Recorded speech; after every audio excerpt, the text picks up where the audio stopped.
everyone. I welcome you all in the second episode of our series, Tibet Past, Present, Future, and Everything About It. In this episode, we are going to discuss how China has changed the status quo of Tibet and what Chinese have been doing all these years. So let's start. So Tibet has been significant, and you know it better. How is it that the Chinese changed this status quo? But how is it that they actually did it, and what the Chinese have been doing of late in this space, in these years, in this Tibetan region?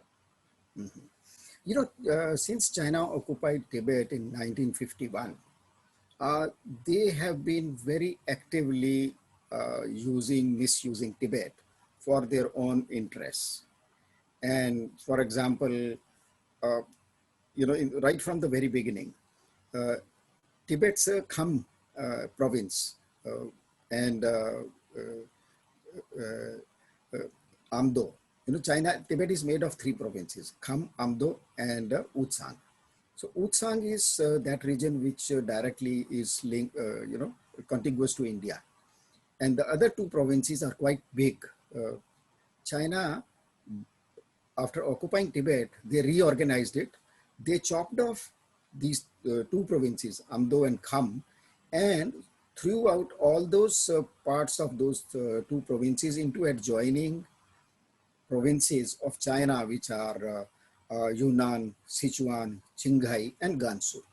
So the result is, when you see it, what happened to Tibet, if you like, I can show you on the screen. So this was Tibet after, when you compare it with the rest. These were three provinces of China, of Tibet. You can see above India, Nepal, Bhutan, Burma. So Amdo and Kham were chopped off and assimilated into adjoining provinces of China. And Tar is what China today says is Tibet. Even if they want to negotiate with Dalai Lama, their first disagreement is Dalai Lama talks of whole Tibet, and China says only Tar is Tibet. Mm-hmm. So in these two provinces, Kham and Amdo, what China did, they fell down millions and millions of trees.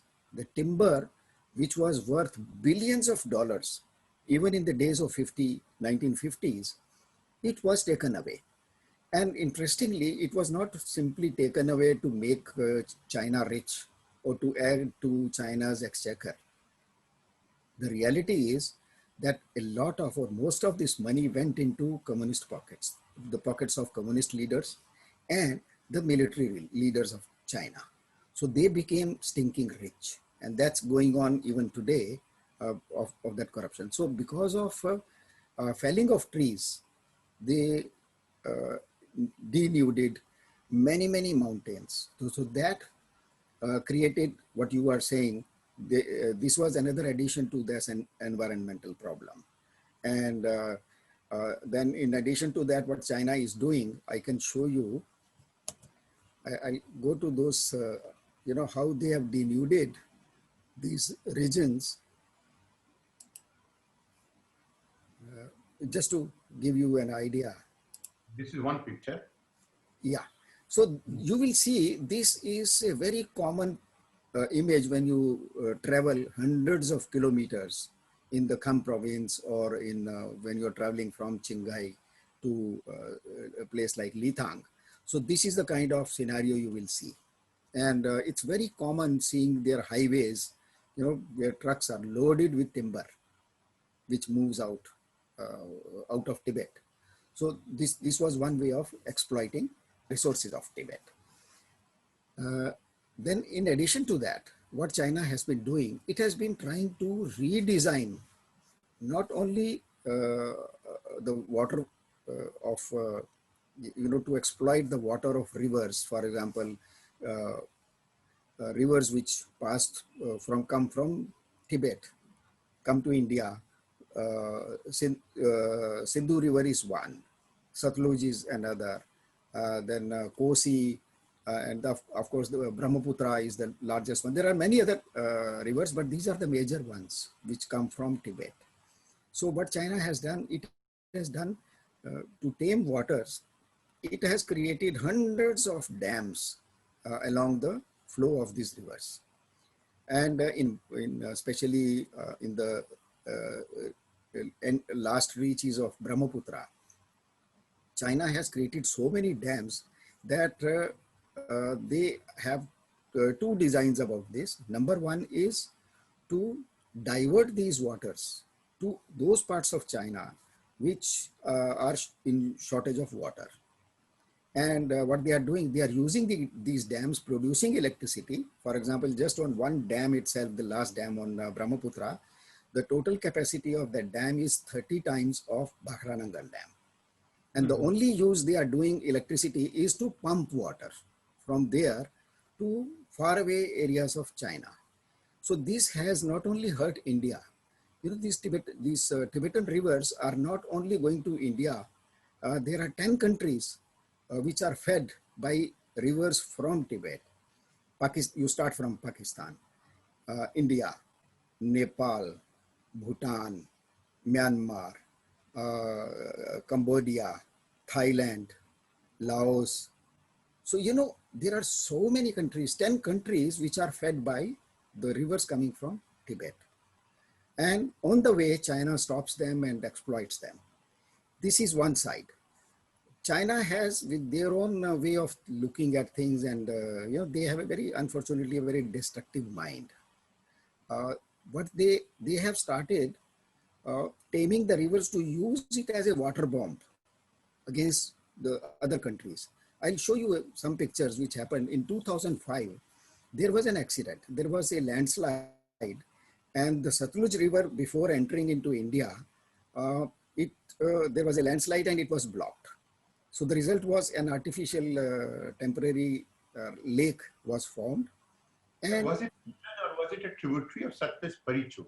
Yeah, it was actually Parichu, which is tributary of Satluj and enters Himachal Pradesh. In 2005, this happened.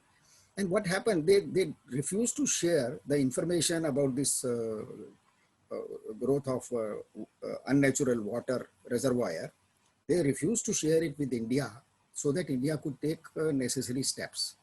And over and above that, what China did, when things became very serious and they discovered that these waters will explode on the side of Tibet itself, the Chinese side, they deliberately bombed, dynamited the other side of this artificial lake on the India side. And the water came, initially it was 80 feet high. If you tell somebody 80 feet high water flowing into a country, people will not believe it.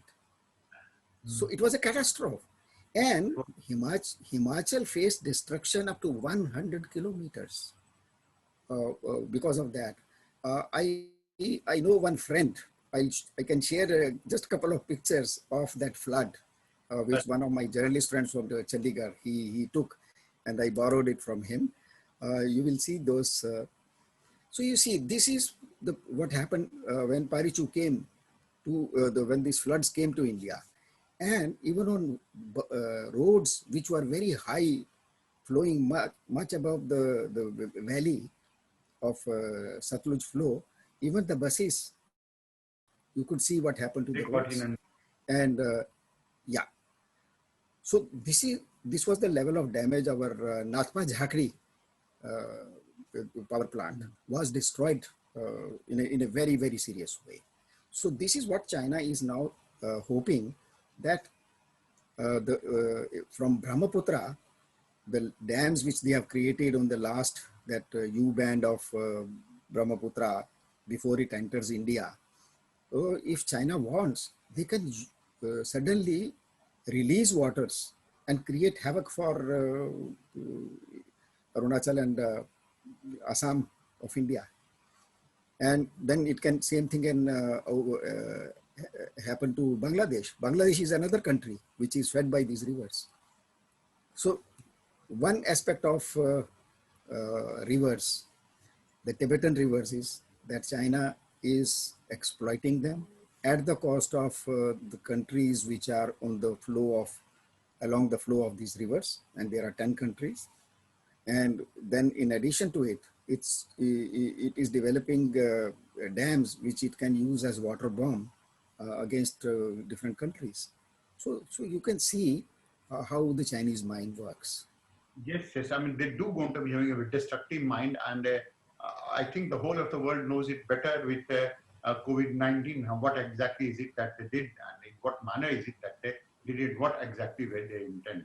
Thank you all for being with us in this episode, and stay tuned for our upcoming episodes of this series.